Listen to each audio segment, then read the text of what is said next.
Bismillahirrahmanirrahim. Assalamualaikum warahmatullahi wabarakatuh. Jumpa lagi dengan Ustazah Febri pada pembelajaran online pendidikan agama Islam untuk pertemuan yang kedua.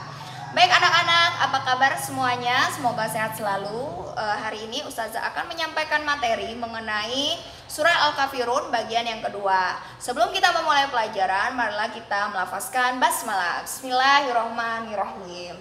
Oke anak-anak, Ustazah akan lanjut dengan materinya. Jadi hari ini tentang asbabun nuzul.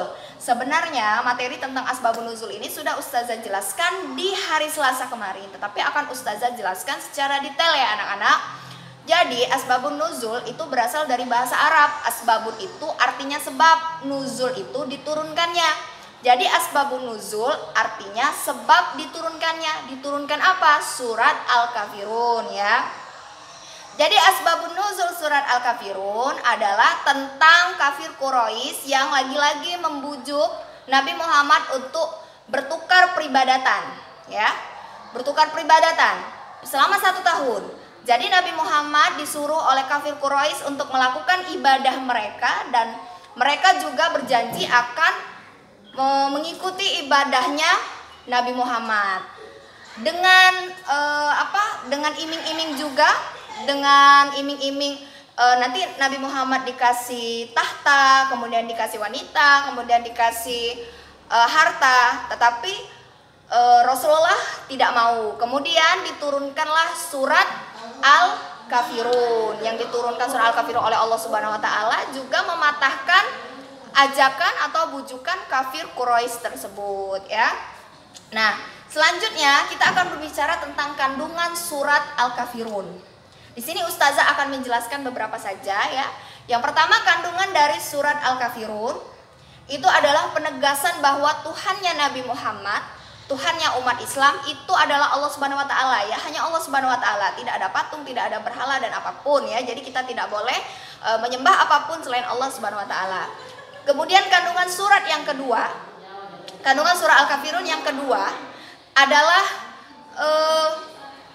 agar kita tidak berbuat syirik, anak-anak, agar kita tidak berbuat syirik kepada Allah dengan menduakan atau menjadikan yang lainnya sebagai Tuhan kita ya. Tuh. Kemudian Ustazah akan menjelaskan kembali mengenai tentang keutamaan surat Al-Kafirun. Sebenarnya banyak sekali jelas ya tentang keutamaan surah Al-Kafirun, tetapi di sini Ustazah hanya akan menjelaskan beberapa saja ya anak-anak. Jadi keutamaan surah Al-Kafirun yang pertama adalah sebagai pondasi, membangun pondasi keimanan kita. Dengan rajinnya kita membaca surah Al-Kafirun, maka kita akan semakin yakin bahwa agama Islam itu adalah agama yang sangat sejuk sekali, agama yang sangat indah, agama yang sangat menenangkan gitu ya. Kita akan semakin yakin bahwa Tuhan kita itu sangat baik sekali anak-anak. Karena kan di dalam surah Al-Kafirun itu berisi penegasan-penegasan ya mengenai peribadatan gitu ya, peribadatan, keyakinan gitu ya anak-anak. Nah, kemudian keutamaan surah Al-Kafirun yang kedua adalah mengenai kesyirikan itu sendiri, sama seperti kandungan suratnya tadi, terbebas dari kesyirikan. Dengan rajinnya kita membaca surah Al-Kafirun anak-anak, kita akan semakin memahami bahwa disitulah Allah melarang kita untuk berbuat syirik ya. Apa itu syirik? Syirik itu artinya menduakan Allah, menyembah Tuhan lain selain Allah ya, menyembah Tuhan lain selain Allah, dan orang yang syirik itu disebut musyrik ya. Kemudian keutamaan surah Al-Kafirun yang ketiga adalah kita bisa menghargai keyakinan dan perbedaan. Jelas ya di dalam surah Al-Kafirun itu ada satu ayat yang terakhir itu lakum dinukum waliyadin ya, bahwa untukmu agamamu, untukku agamaku. Jadi untuk kamu agama kamu monggo, untuk aku agama aku monggo gitu ya. Karena kita tahu bahwa Indonesia ini memiliki berbagai agama gitu ya. Ada beberapa agama yang itu tidak bisa kita samakan satu sama lain anak-anak.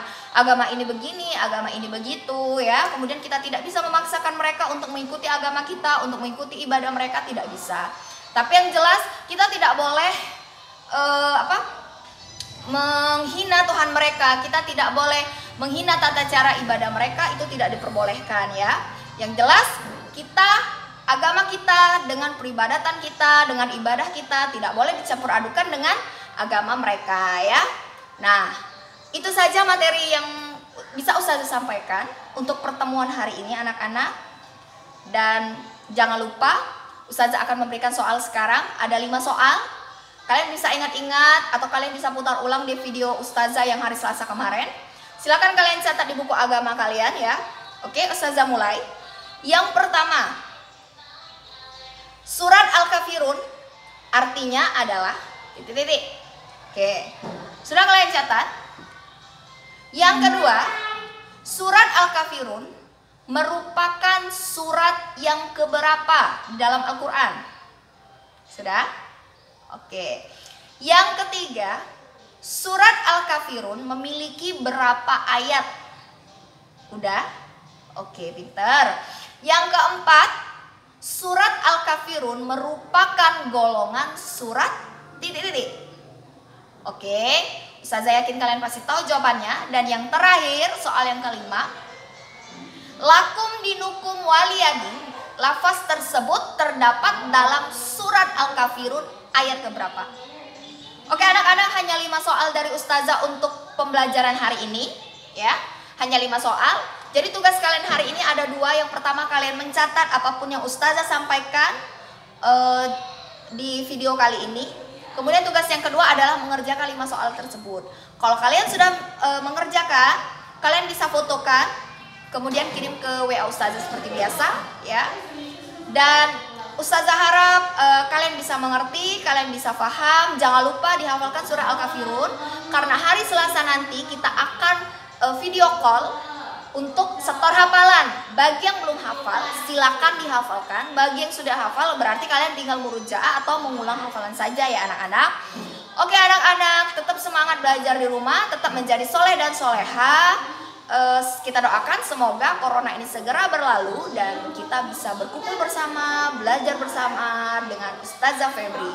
Assalamualaikum warahmatullahi wabarakatuh.